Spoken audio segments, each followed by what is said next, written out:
Hi guys, welcome to the Player channel, and you know the score. If you like us, give us the thumbs up.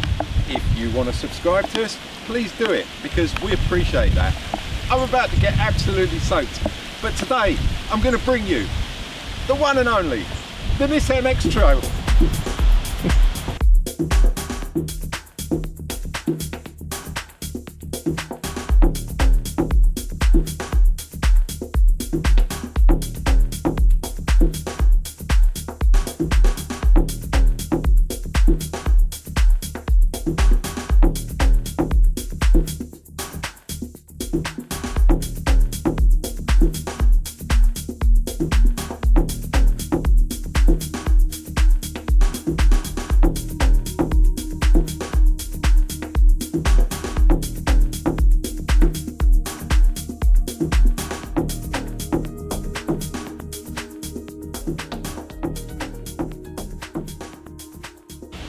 So the great thing about this video is, by the time we've finished, I'm going to be absolutely soaked. So you're watching me from the start being dry right to the very end where I'm soaking wet. Anyway, forget about me, I'm used to getting wet. This is England for I was going to say for F's sake, but I'm not going to.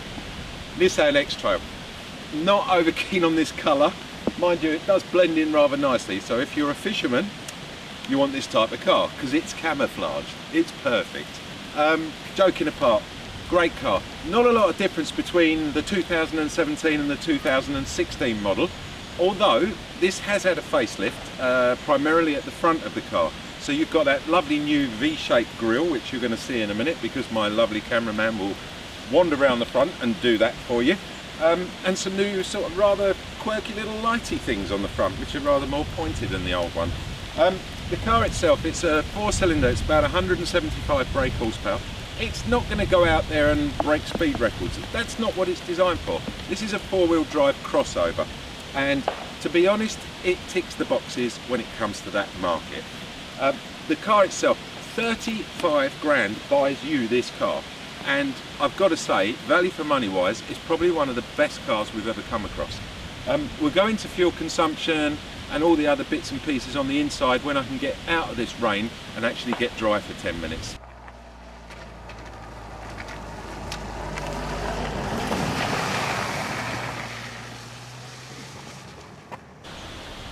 The rear of the car looks pretty bulky and strong and stunning. I like this. It's got a statement about it. What I also love as well, there's two little things here which are really cute. So to open it, you just touch the button here. Gives you a little beep, and look at that. I mean, that is nice. Especially you've got a load of shopping, or you've got the dogs and you want to jump in. Absolutely perfect. Plenty of room here. Absolutely huge. I could get 3.5 wolfhounds in here. Absolutely no problem at all. Lots of little quirky bits, place to put your shopping so it doesn't go flying all over the place, or put the dog's leads or whatever you're carrying in here. Another great thing, this comes up to a height which is really good, so as if you are unpacking stuff, you can stand under here. One, you're not going to bump your head, and two, you're going to stay dry, which is what I'm doing at the moment, and the poor cameraman isn't. Inside, let's take a look. We've got a rear parcel shelf. Comes out very easily. It's a blind system, so it just pulls out. Absolutely great. Love it. We'll put that out of the way for a second. I'm going to show you this, believe it or not, is a 7-seater car. I don't know whether the extra £1,000 for these 2 seats. I'll show you how they work. They're very easy. So you pull them up and it pops up, and that's now, and then you pull the other one up exactly the same way, and you've got 7 seats. But check out, you've lost your boot space. It's difficult in a car like this to actually give you boot space and 7 seats, but chances are you're not really going to have those 7 seats in use as much. So paying the extra £1,000 and having them there, I think it's actually worth it. It's a lot of money, but they do fold down and they go out the way, and you've got the access again. They've got 2 lovely cup holders in the back for your extra 7 seats, and there's a little pocket over the other side, and then you've got a central piece there. Show you all that when we get inside, because we need to get inside now. We're getting absolutely soaked. Cracking, love it Nissan. So far, so good. in the back of the Nissan X-Trail, it just gets better because there is tons of room. Look at the headroom, everything. It's just superb. All leather seats, really comfortable seating position, fully adjustable backwards and forwards. But the best thing, what I want to show you, and the reason I've specifically done this extra, is because I want to show you how this works. Because you're probably wondering, there's 2 more seats in the back, which I showed you in a previous clip. But how do you get in and out? But watch this first. There's a little thing here you pull, and this becomes your center console. It's your armrest. It's got 2 coffee cup holders, tea holders, cans, whatever. And also it can be used when the seats are actually up. It can be used to put a skis through here or anything long that needs to come through without you having to fold everything down. So you've got that down. And now we've got to get in the back. Just watch this. Absolutely stunning. So we slide the seat right forward. Look at that. Absolutely unbelievable. And here it goes forwards, and we just simply step in. Okay, I wouldn't say this was designed with adults in mind, but by the time I've pulled the seat back, I'll be completely honest, it's very comfortable. I wouldn't want to go 100 miles in it, but for grabbing hold of a couple of kids, sticking them in the back with a couple of extra adults, this is a true 7-seater car. Nissan, I completely take my hat off to you. This is stunning. So we're sitting up front in the business end, and this is where it really comes together. I absolutely love these seats. It's so comfortable, leather all round. There's no expense being spared here, I'm going to be honest with you. They've done a great job. The actual finish, the piano black finish all around, it's really classy. 6-speed manual gearbox, and yeah, I'm just so grateful that I'm not getting soaking wet anymore. Lovely big wheel, everything on the wheel as you would expect. Get in here, get dry, come and have a look what it can do. Let's get out on the road. So the Nissan X-Trail is absolutely rammed packed with loads of lovely little bits and pieces, and I'm going to show you very quickly up on the dashboard here. You can see at the moment I'm on trip 1, which is the distance that I've travelled this week. So I've done 292.8 miles. If I use the enter button here, it will give me a direct digital speed readout with an average of 21 miles an hour. And I can then go into the settings menu, which is rather good. No warnings, as you can see, so it's got a warning section. Chassis control, haven't really mastered this one yet, but I'm pretty sure you can do some bits and bobbies with that. Next, my favourite bit, this is the 4x4 menu, and basically what this does, when I adjust the 4x4 big button in the middle of the centre console, if I change it into the 4-wheel drive mode, especially the lock situation, it will adjust the differential between the front and the rear drives.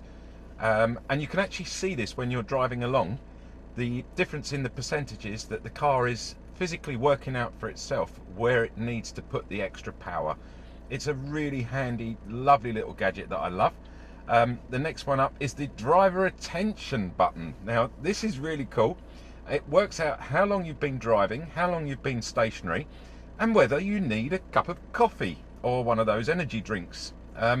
Really cool. I don't personally, I wouldn't bank all my odds on buying a car over one of these things, but I think that's a nifty little gadget. And then obviously the tyre pressures. Unfortunately, when I'm standing still, it won't let me show you the tyre pressures on a standstill. That's a bit of a bugbear, because it would be nice to see them while you were, rather than having to scroll through and find it while you were driving along. You know, it works. It gives you the bar pressures on front and rear tyres. Normally all this stuff only appears on much more expensive cars than the 35 grand that this car costs, and I think it's great to have all these driving aids. Now here we go. This is very interesting. If you push enter and I go into the driving aids, you'll notice that I've got the lane wandering button unticked, and the reason for that is, to be honest, you only really need that if you're going to do a lot of motorway driving or dual carriageway driving. What it does, you're probably already aware of it, but I'll explain it for the uninitiated. It basically senses if you're wandering across a lane, and then automatically will recorrect the steering back. It's a super little gadget to have, and again, normally only found on very, very expensive models. The blind spot is absolutely essential. Not only does it give you a little flicker on the wing mirror just to let you know someone's in your blind spot, but it will also give an audible beep just to give you a double warning.